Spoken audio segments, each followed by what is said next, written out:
You're welcome back again.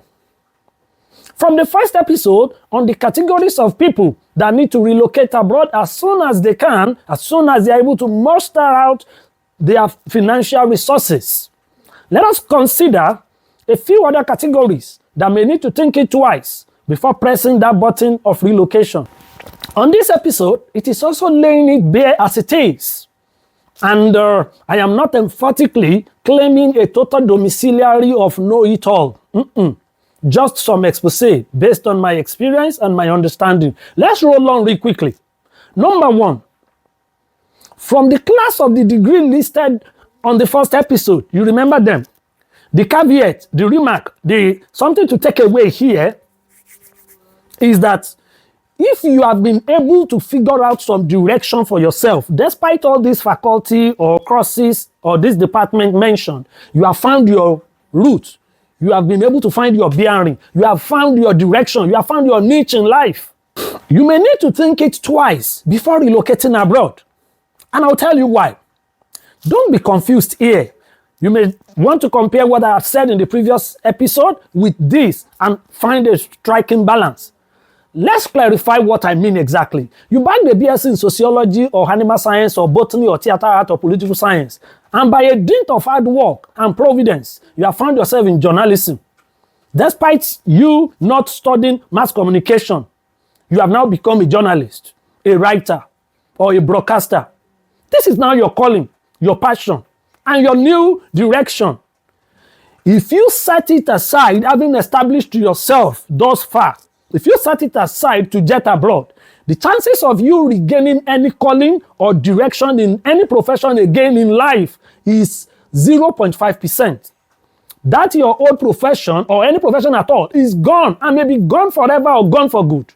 Or you studied history and you have found yourself in corporate governance unit of KPMG, or you have found yourself in the risk analysis department of Deloitte, or you have found yourself in any unit or any specific unit of PwC or NNPC, and you go back to say you want to relocate abroad, you want to abandon all of this, you will go back to your historical garden of mental recollection to remember anything else known as profession for life. Because many of these Gbogbolowo courses, I like to call them, even though may have established you somewhat in Nigeria, they won't give you any dime pedestal to stand on abroad. I believe you can relate, especially those abroad, and you can draw the line here. I'll pause here and I round off on them towards the end of this video. Number two, the second class of people who may need to think it twice before relocating abroad. Based on your salary or business rewards or monetary value, let's play out on some figures here. Once your pay, I said the word pay, not salary, because sometimes in Nigeria, your salary might be 50,000 naira, but what comes to you at the end of the month in terms of emolument might total 300 or 400 or 500. So I'm using the word pay. So once your pay has crossed this threshold, let's say 300K, to some others 500K, or to some 700K, it could be less, it could be more. And you are able, or you've been able to find your feet without seeking the help of survivor elsewhere, you may want to consider it, not to make a grievous mistake of converting your pay to foreign currencies or converting your friend's 2,000 pounds to naira. Oftentimes, it's mere bragging from that your UK or US friend. What he hasn't told you are his deductions amounting to well over 50% of or plus other unplanned but regular expenditure. Sometimes ago, my salary in Nigeria used to be around 135,000 naira. Yes, when I was in Punch, my salary and my transportation allowance was something around 135,000 naira. This was around 2011. Okay, that amount at that time, pounds was 250 to 1 naira. So which means 1,000 pounds was around 250,000 naira, and my salary was 135. Clearly, I was earning over 750 pounds a month, where I don't pay monthly rent, I don't pay council tax, I don't pay electricity of this huge amount, and lots more. So when I saw my friends who were earning probably let's say 1,200 or 1,300 at the time in the UK, I would think it was any more. Whereas it's a lie.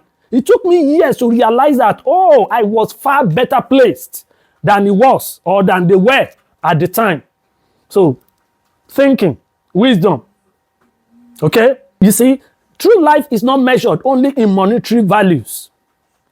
So, I only hope you can relate.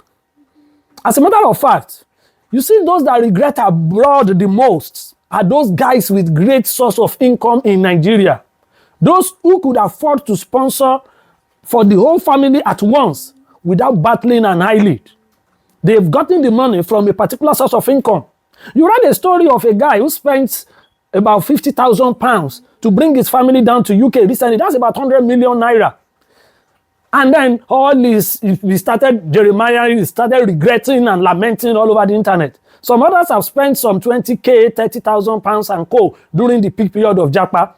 And today, they are full of lamentation for letting go of such source of income that generated the humongous amount only to pick up a 12-hour shift. When will it take you? How long will it take you to gather such amount, 50,000 pounds or 30,000 pounds anymore as your mere savings? If you're abroad, you can relate. The number 3 set of people who should think twice before relocating.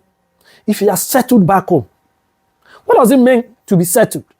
This wing is quite relative though. But like the popular saying, freedom is never appreciated until it is lost. Being settled may not be so connected with hundreds of millions or billions. But you got a good job, paying job or business, running business, and you have got a settled family, spouse, children, everyone is happy doing their thing. You are settled, you know it yourself. And you got even prospect of growth at work. The idea that you have to unsettle your life so just for you to settle yourself again or do it for your kids is unfound. And the greatest of all lies we peddle around is, I'm doing it for my kids. I'll come to that shortly. And in fact, that will lead me to my number 4 category of people. You don't have to agree with me. You see, the new socio-economic culture in Africa and in Nigeria in particular is to complete your own life abroad, is to jet abroad before you are tagged a success. Stop addressing it as if you are relocating primarily because your kids are dying to see life abroad. It is you yourself that want to be abroad. Be bold to say it. You love to enter an aeroplane. You love to see life from the Great Britain, from the great New York City. This is what CNN and BBC have ingrained in our systems. And NTA also corroborated it growing up. Unfortunately, poor infrastructures back home aren't so helping. It's you, not your kids. It's us. Let's agree so. You don't have to agree with me. You can keep peddling all the rumor and lies for all you like that I'm doing it for my kids. You are not doing it for any kid. You are doing it for yourself. You have not been there before. It's something that is new to you. It's something you look forward to achieve. It's something you go out all the way to achieve. It's something you even go before your church or your mosque to share testimony about. You did not go there to say, oh, it is for my kids. And if it is for your kids or not, life over the years has been showing us. What I have realized in life is that we, especially those of us from Africa, will do anything to oppress one another. And this is in connection to, I am doing it for my kids or I'm not doing it for my kids. And I'll give you an instance. When you haven't traveled out before, you will be oppressed by your same people. That, oh boy, if you see how beautiful London is, if you see how beautiful Toronto is, if you see how beautiful New York is, and lots more like that. They will even tell you to get your visas to see things for yourself. And you are suddenly full of praying and looking forward to making that happen. When you don't have the visas, however, and you meet up with them in the so-called London, they will say, oh, you are only visiting. You are not living here. You won't see it. You can't understand. If you live there, they will say, oh, you have only been here for 2 years, for 1 year, or for 5 years. Unlike them who have now been here for 20 years, they will still suppress you. If you have been there for 20 years, they will say, oh, you were not born here. You were born back home. To those of us that are born in England, to those of us that are born in Scotland. And you are like, what? Really? Come to England and see how cleaners are bragging for just being born in England, as if kids of professors or professionals born in Nigeria or elsewhere in Africa aren't doing far better and exceptional in life than you, an American-born human being working in McDonald's. I'm not saying working in McDonald's is bad anyway, but you understand what I mean. It baffles me to see unlettered individuals trying to put me or my kids down for a mere meaningless thing, such as accidental place of birth or acquired secondary nationality. You won't see it in Nigeria. Come to London or Canada, and you will be amazed how silly underthinking our people have become. Do you know how much pressures we faced from friends and non-friends alike asking us to give birth in Canada? You know the reason? So we could have a son or daughter of the soil citizen in the family. How crude a graduate mind has become. And my response had always been, so what happens to those I didn't give birth to in Canada? I should throw them away. Or myself that I wasn't giving birth to in Canada. So what should happen to me? I mean, I was born at Orita Akpeni in Ibadan. So should I throw myself away? Don't get me wrong. I don't have a problem if you have your kids abroad, incidentally. But advocating for it specifically as if it's some sort of special success, a place of birth. Oh, no, come on. It is ridiculous. And this shows where and how long Africa needs to go to fix its continent. The summary of this episode is that Ibi Ojubi, be a ṣe bí ẹrú, la ṣe bí ọmọ. Let no one put you down because you or your kids don't have a second nationality. And for that reason, you need to jet out. No! Once you are settled, my guy, stay settled. I know of many gents and ladies fully settled with huge personal enterprises back home, reeling in loads of cool cash from Idumota clothing stores. Being settled is known to you when you have it. Stay settled. Don't unsettle yourself. Don't yield to peer pressure and start chasing same settlement afterwards, years later. Here is where frustration sets in. Don't kowtow to cheap blackmails of, I'm doing it for my kids. You can't understand what I'm talking about until you have really unsettled yourself and your same kids are telling you, Daddy, why are we going through this? And that your friend who unsettled you won't be there to help you or to bail you out anymore. I'll pause there. This the fifth class of people who may need to think twice before relocating, those interested in traveling the world. That is not a valid reason. Another reason many people think of relocation is so they or their children could travel the world. There is a whole lot of misconceptions around this. And this can't be a reason to relocate. Just like I said, when you see someone who has lived in 4 or 3 or 6 countries over time, it is not an achievement. It's a symbol of instability. The guy there, don't covet him. I'm a living witness in this instance. It's a symbol of instability. You have lived in Britain, you have lived in Canada, you have lived in the US, you have lived in Dubai, you have lived in Australia. There's nothing to covet in that, to be honest with you. You have just been unsettling yourself here and there. And you lose so many things. You lose so many things in the process, including many unaccounted for pensions. Anyway, the class 6 or the category 6 we are looking at is age. If your age is getting to an advanced one, say you are in your 40s, and you are just thinking of relocating, you may think about it twice. I know there are so many people who are already in their 40s and 50s who are just coming to terms with the fact that they need to go. As a matter of fact, I know those that have left or those that are just living, in their 50s or 60s. They may not be many, but you may need to think it twice. There is a reason Canada, for instance, has pegged its express entry at certain young ages. If you are in your 20s, you get the greatest marks possible. And in your early 30s, once you are getting to your mid-30s or late 30s, forget about it. You will not probably get the express entry of Canada. Go and verify, So anyway, once your age is getting a bit advanced, your agility and your resilience will dwindle. Your ability to pursue new things will dwindle. Coupled with very horrible cold, everything will reduce with time. So that's another factor to consider. I'm not saying don't go, but you need to reconsider it. The number 7 we are looking at here is about, this is also controversial.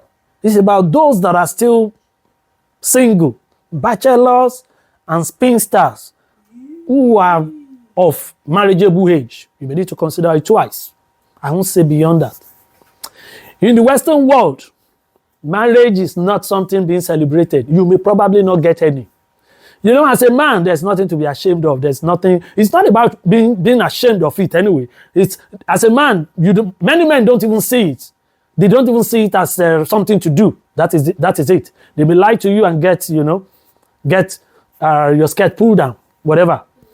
But for women who see it as something they need to do quickly because time is running out, then there lies the problem. So if you are of a marriageable age and you're not married and you run abroad as a spinster or a bachelor, let's add that as well. The thought of marriage is no longer in you. Just forget about it. It becomes pretty much difficult. I'm not saying people don't get married here, but it's also something to watch out for. You can confirm from the Uncle London, Uncle America that you know. And let's go quickly to the 9th class of people. Those people looking for riches or growth or career development or promotion. Once you come over here to the West, you can bid farewell to many of those things I mentioned. You know why? Except you are working in the field where you have been so established over time. And precisely, except you are in the medical field. Say, for instance, you're a medical doctor or you are a nurse and you can be growing in that line. But if you are in any other field and you're coming in, irrespective of your degree, there is no growth for you. There's no career development per se. Because oftentimes you may not really be interested in furthering career in that area of life where you're working. Say, for instance, you're working in the security sector as a security man, or you're working as an healthcare official, or as a Uber driver. You don't really see what you want to grow in. You might not really be so interested. Some have decided to say, you know what, let me do further qualifications like MVQ 2, 3, 4, and whatever. But some might not really be interested in that. And before you know it, your MSc that is done at NQF 7, you may still be working in the capacity of NVQ 1, the beginner. And that's where you're stuck. The category 10 I would like to look into here now, these are doctors and nurses. You see, these doctors and nurses, they are simply having a total fulfillment on a platter of their careerist coincidence of timing. The world is currently in need of them, nonetheless, and they will probably be in need of them forever. They can be so well considered as the heavenly candidates in the popular religious mantra. And obviously, this is self-explanatory in the public knowledge of why and how the majority that migrated abroad end up in the nursing schools, at least if they can't do medicine. Irrespective of the old career pursuit and passion, they go to nursing school. If you can do that and if you have been in that from the word go, then you're fine. Beyond nurses and doctors in the health sector, do we really consider the healthcare professionals, tagged care workers in the UK, personal support worker in Canada, or assistant nurses in the US? They are fine. And they need them as well. But most of them, they have lots of degree as well. Some of them have BSc, they have MSc, some of them even have PhD. Incidentally, they are mixed with others with OND, NCE, SSCE, and even unlettered ones. And they all belong to the bottom rung of the ladder, from career fulfillment to financial rewards. So if you, no, you will eat and survive, but within you is some inner potentials locked up somewhat forever. With those long and big degrees and intelligence, you may never be happy, as it were. But for those, in the class of SSC and co or below, they won't see anything wrong with it. The 11th class we would like to look into here are the IT professionals. Once the algorithms of your social media piques your interest in anything IT trainings, you will daily be bombarded with all manners of trainings here and there, from project management, business analysis, networking, cybersecurity, data analysis, and recently to AI of all sorts. Again, these fields are fantastic as well. But sometimes, the fact that you don't have a prior knowledge and previous experience, you might struggle some bit. The challenges of a career pursuit in them are not insurmountable for a newbie, don't get me wrong. But you must know that those challenges exist specifically for you, a newbie. And again, this is not a discouraging tone of any sort. If you are interested, by all means, go for it. I'm just letting you know that as a lecturer in history from LASU or Delta State University, or an auditor with a KPMG, all that will no longer matter once you let it go. Your new call will be to fight for a new career or simply surrender while trying. And I can tell you that only 5% will fight on to a successful end of new career pursuit. The rest of 95%, with advancement in age, family commitment, and life in general, you will succumb up. You will succumb up here on the bottom rung of the ladder. Trust me. It's not your fault. You are not lazy. You are not less intelligent. It's just life and time, plus what you have been used to all your life. So once that career path is already established for you back home, stay put and stay there. It's not easy joining a new career, including the almighty IT. Conclusively, this issue is a very broad one. We can never fully cover it all because understanding and perceptions vary. And in the end, everyone is responsible for his own decisions. But before I sign out, if you did follow this story up to here, can you state in the comment section which categories of people you think the writer of this story belongs? Was my brother who tried to discourage me about life abroad, was it wrong or right from the word go? Was it correct ab initio? If so or if not so, can you let us know in the comment section? What are some other categories of people who should have a second thought before relocating that you know? Can you tell us as well? Thank you for your time. And if this has been valuable to you, this piece of information, please subscribe. And I'll see you on the next ordeal of life. Peace.